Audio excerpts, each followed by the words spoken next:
to Build It by Friday, where we give actionable advice in bite sizes that you can use to scale and grow your business. My name is Claire Prothero. A warm welcome to you. My guest today is Dieter van Es. Dieter has spent a decade as a corporate lawyer before deciding business was far more interesting than law. Over the past 30 years, he's run businesses such as CEO and managing director. He sat on boards at a non-exec and led the turnaround of a technically insolvent manufacturer, growing it to 12 million in profit before selling it to Tiger Brands. So that is a massive accomplishment. He's built businesses from scratch too, including a short-term insurer that grew to 30 million in annual claims, and he's lectured on strategy at Wits and Business School. Today, he consults on strategy, scaling, and turnaround, and the model we're talking about today is Tryline. It's the one he's built out of that turnaround. Dieter, welcome. It is so fabulous to have you here.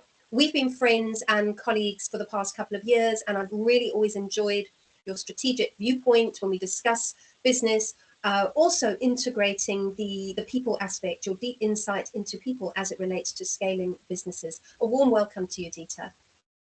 Thank you, Claire. Thank you for the invite. I really enjoy our conversations, and we have spoken often and often about business. And it's a fascinating subject in many different ways because it's a reflection of life. And it's a pursuit that we're all involved with in one way or another, whether we like it or not. So thank you for the invitation. And I look forward to having a good discussion with you on some of the aspects of the benefits of a good incentive scheme. Lovely. Thank you so much. Yeah, it's where we're all involved in our work in some capacity or another. So let me go over to the first question. Tryline as a model. We've spoken actually quite at length about it. Perhaps for the audience, for those business owners out there, anyone who's involved in work, whether you're in a corporate or whatever your work nature is, give us in one sentence what Tryline model is actually about. Well, in a nutshell, Tryline turns every employee into a contributor to profitability, and it's funded entirely by the surplus that those same employees create by working together and working on the most important things. That's incredible. So basically, the model pays for itself. Yes, that's right. So it's a virtuous system or model, in that if everyone does what they're supposed to do, then the model creates benefits for everyone. And yeah. I've used it personally myself, and it's worked exceptionally well. So it's tried and tested. It's a practical system. It's not one of these theoretical models like Porter's model or something that might be too abstract, especially for smaller companies. It's something that you can use in a massive corporate or in a one-man business. And I'll go through the theory of it so that you can do it yourself, or if you wish, there is software that can handle it for you. Oh, that's fantastic. I look forward to that. I actually did, after we'd spoken, I had implemented an aspect of it in my own business, and I found it so useful, just that one element, that it really started to help me look at my team members in a different way. And I actually spoke about introducing an incentive scheme as opposed to bonuses, or as we joke, kind of goes on how you feel in the moment. So perhaps you can walk us through what crossing that Tryline actually means for a business and for the team. Yes, certainly. So as you might imagine, I've used the metaphor of rugby. That's where the word comes from. And in rugby, you've got a try line, and that's the critical line where you score. And so the business scores when the whole team is behind the same objective, and you push through challenges, and you're able to reach the other side. And the score then is a reflection of what the team does. So the whole team benefits from the score in the same way that all the players in a rugby team benefit from one person scoring, because at the end of the day, it is a team effort.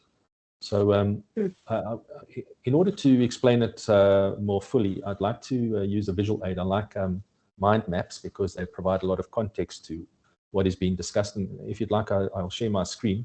I've just created a very simple mind map that can take us through, if that's okay. Yeah, I think as business owners, we're very visual. So I think it's quite important, rather conceptually talking about things, actually finding something that we can look at. Oh, and it even looks simple. So let's continue. Off you go. Yeah, so I've just divided the model into 4 sections.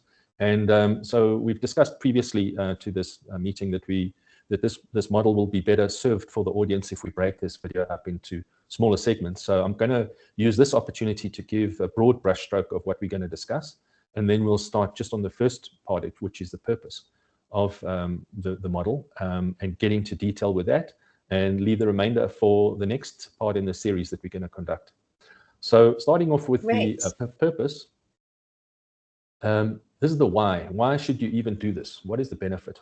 So the first tangible benefit that I think most people would be interested in is it increases your profits. And this is what initially attracted me to this particular model. Our business at the time desperately needed profits, and we needed to maximize profits. And I think if you were to ask most businessmen what is the one thing that they would want more than anything else, they would say profits. But it has the added advantage of also building your balance sheet. You know, a lot of people, I find in my consulting, concentrate quite heavily on your income statement. In other words, how much money are you making for that particular month? And very few really look at the balance sheet. Some don't understand balance sheets at all. And it's really very, very important to consider that as well, because that is your strength. That is your base. That tells you in an instant what's happening in your business rather than what's happening in the short term, as the income statement might indicate. So it has that added advantage of looking after your balance sheet as well, the long-term sustainability of your business. And that leads to point 4, actually, which is building resilience. You'll see there in the middle of the list is build resilience. And if you've got a strong balance sheet and your systems are in place, and there's people taking responsibility, you build resilience in the organization. You build resilience against financial shocks, and you also build resilience against people leaving your organization or the environment changing. For example, it could be a situation as for example, what's happening now in the Middle East with the Iranian war and the Straits of Hormuz affecting energy flows through the world. It could be something even bigger than that, or something smaller. It could just be a local thing. But we're in business, and from time to time, these events occur in the environment which are beyond our control. And so it's important for your business to also build resilience. The second major advantage of this is it allows you to scale your business. And scaling your business is what every single business owner should do. You should never be content with where you are. I see business as a metaphor in terms of, in this particular aspect, as going up an escalator, except you're going the wrong way. And so if you stop moving, you're going to go down the escalator. You have to keep climbing. Your competitors are climbing, and the environment is changing. And so you have to be constantly looking at ways to scale your business. And scaling your business has massive, massive advantages. From a financial point of view, every business has got fixed costs. And to the extent you can surpass those fixed costs with sales at good profit margins, you increase exponentially your profitability in terms of the sales that you operate. So in other words, with this system, even if you increase your sales, say by 50%, your profitability could increase by 1,000%. And that's one of the major advantages of scaling your business, because there are efficiencies of scale. So first of all, you're buying your inputs at a lower price if you can buy in bulk. And secondly, your fixed costs remain fixed. So if you can scale your business, that's where you get the real benefits, the massive benefits. And I see a lot of entrepreneurial businesses are operating at quite a low level, sometimes just a little bit over break even. So they're doing a lot of work and they're not getting all the reward for it. And simply by scaling your business, you can really push the business much higher. And then the third aspect, very interesting, is that every business has got stars. I'm sure you've heard of the Pareto principle, named after an Italian economist who observed that 20% of aspects or 20% of elements are responsible for 80% of the results, and vice versa. And you'll find in your business there is this relationship with the stars in your business. You might have 1 or 2 employees which are real stars, which account for most of your business's success. And every business should consider ways of retaining these stars or attracting other stars. And if you've got an incentive scheme in place, it automatically rewards these stars for their efforts, particularly in as much as the business grows through those efforts. So it's a mechanism which looks after the stars, which is very, very important. A lot of businesses have really suffered by not looking after their stars. Then moving down and related to that is across the board, it is very motivational for staff. And the morale of your staff is very, very important. Other people can feel it, and other people in the organization feed off each other in terms of the morale that a very good incentive scheme creates. Then the second last aspect is it reduces stress. So firstly, it reduces stress to you as a business owner. If your business has higher margins, more profitable, and can run without your micromanagement, it reduces stress massively. But it also reduces stress amongst your employees, because your employees know what is the most important thing to work on. You're all congruent in terms of what you're doing. to make a difference to the business, and everyone's on the same page. So I find that in some organizations and businesses, there's a lot of stress that's created by lack of communication and people not understanding what their true role is, and people making assumptions about what their true role is, where it's in fact might be something completely different to what your boss thinks that your true role is and your true importance in the business. So this sorts out those aspects as well as part of the process. And then lastly, I wanted to introduce an incentive scheme to my customers that I consult with, and I couldn't find anything that applied to the whole company. There were a lot of incentive schemes and models that applied to particularly sales staff, but I didn't find anything that applied to everyone in the business. And at the end of the day, everyone contributes to the business in one way or another. And it actually reminds me of that famous game where South Africa in a rugby match against England, in one of the World Cups, in the quarterfinals, we played England, and Yanni de Beer was the fly half, and he kicked 5 drop goals, which is a record. And they interviewed him afterwards, and the people, especially the English press, were very interested in his insights and how he did it. And he quite humbly said that God had given him the talent, and the forwards had given him the ball. And the point is that without the forwards, he wouldn't have been in a position to make those drop goals. He wouldn't be in a position to score. And so even the salespeople in your organization need the support to do what they do best, but they do need that support from the rest of the people in the organization. It's a bit like a music band as well. Yes, exactly. That's a good analogy, because people work together holistically and it's a team effort. And again, going back to the rugby analogy, you can't have everyone being a wing because then you're going to get smashed in the scrum. And you can't have everyone being a prop because then you're going to get run off your feet. So you need a good mix of people, and it's important to have the right people in the right place, as we will discuss a little bit later in this series that we're going through. So that covers the purpose. After this, we're gonna go on to the building blocks, which is very interesting because it goes through the elements, which in and of themselves are very important, even outside of this model. Each of these elements by themselves are worthwhile to consider by themselves, in and of themselves, as important aspects for your organization. So we're going to go briefly over a quick way of doing a strategy session. We're going to talk about prioritization, because all businesses are very busy. It's vitally important that you work on the things that are going to make the biggest difference, the things that matter. That's a big one. It is, and especially in the world that we're in, where there's so many distractions and so many things that are happening. When I was growing up, for example, the difficulty was getting information and finding out about things. Now there's too much information.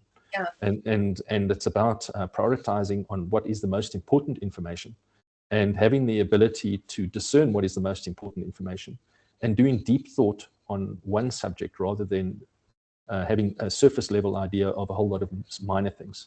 So the environment has changed the way we do business. And going on to the third topic of alignment, that's what a business is about, and that's what leadership is about, is aligning your team to what you're doing. Strategy is is about leadership as well, in that strategy is about direction. You as the leader of the team need to decide the direction, and there's a way of going about it, a model that we will discuss. And it's not about speed, it's about direction, because you can be traveling fast but in the wrong direction. And even in that situation, it's actually better that you don't travel at all. So strategy is highly important, and it's fundamental, and unfortunately it's so fundamental that a lot of people overlook it. They make assumptions that they're on the right track and they just need to spin the wheels harder. But it's often better to stop and to consider whether you're on the right track based on your own circumstances, not on what other people do. So there is a danger in copying what other people do. And that's why I'm providing principles rather than direct advice. These principles you can apply to yourself, and they'll be different from company to company. And then the fourth building block, which is quite fascinating, is the process of management and its measurement as a management tool, and the effects on the organization. Quite fascinating and very easy to apply. So I'm interested in getting quick wins, on getting return on investment. And a business, by the way, is just about return on investment. You are investing in goods, in services, in employees, in assets, and you're looking for a return on those investments. And so when I was running my business, whenever there was any kind of major expenditure, I would always look at that expenditure and say, if we're going to employ a new person, or if we're going to create a new team member or a new team in its entirety or a new machine, what would the return on investment be for the organization, and compare that to other opportunities. So those are the kind of building blocks. We're going to go into in a bit more detail because they deserve a good discussion, but this is just an overview of where we are. And then once we finish those building blocks, we're going to go over to the model itself. I'm not going to open it at this moment and show you what's there because each aspect needs to be looked at by itself. And then finally, in conclusion, I'm going to give you what a manual way of doing it, and then also discuss the software options that you can use in order to expedite the process. So Claire, in a nutshell, that's where we are at the moment. I don't know if you have any questions or observations at this stage. So let me just move that out so we can actually see each other. Perhaps we don't need to screen share now. Stop sharing, I wanted to say that, where I got, what interested me when we were sitting talking on that Friday was that when you started speaking about, if you think of your staff member, your various staff members, what is the main thing that they need to be doing? What is the one main thing they needed to be doing? And so I really reflected on that, and I went back to my team member and I said, what do you think the main thing that you need to be doing is? And I had my view. I kind of whittled it down to tech. For the moment, she needs to sit in the tech space building things for me. When she spoke about it, she said, my main job is to make the customer journey an excellent, outstanding experience, which that is tech. That means having all the relevant course material there on time. So now that discussion, I don't know if it wouldn't have happened in the kind of way that it did, where it really helped me understand that she had a bigger view of what she wanted to offer. The tech was a small bit inside my business of the tech. That's one aspect. And she had opened it up. And really, that was when I thought to myself, because I'm someone who loves to apply things. I think it's very important rather than just, theoretically talking about it. So the difficulty is like fully applying things. But I just want to say thank you. That really helped. That discussion. Now I know we're building a project management tool, and it's going to center around that. And then we're going to slowly but surely, we're going to integrate the Tryline model in various areas. So watch this space. I think it's fantastic. If you want to build profitability into your business, I think this is a fantastic a space for you to learn. We're going to be sharing all kinds of nuggets. Next week, we're going to start on strategy. So if you love strategy, we'll see you here. If strategy is something you avoid or it's a misnomer, we'll see you here because you're going to learn some nuggets, because that's where the journey really, really begins, is not with movement, but with setting the course, the direction. So thank you so much, Dita, for that fantastic, exciting model. I can't wait to hear more. Thank you, Claire. And I've endeavored to make it a practical tool. I find just in strategy, as you mentioned, I lectured on strategy for BITS Business School at one stage, and a lot of it's very, very, very theoretical, which makes it unavailable for a lot of people because they just don't think that way. And so you have professors in Harvard University developing big papers that are so abstract, they're very difficult for the average business owner to understand. So I just wanted to break it down and take out the nuggets. And when we go into the very, very short course we're going to do on strategy, I wouldn't say it's a quick and dirty course, but it's certainly quick and effective. And so I think you'll find it a benefit for a lot of people. Some people will know it and they'll know a lot more than what I'm going to present, but it's going to offer real value. And I look forward to the next session. Great. Thank you. Thank you so much. Have a great week, everyone. Bye for now. Thank you. Cheers.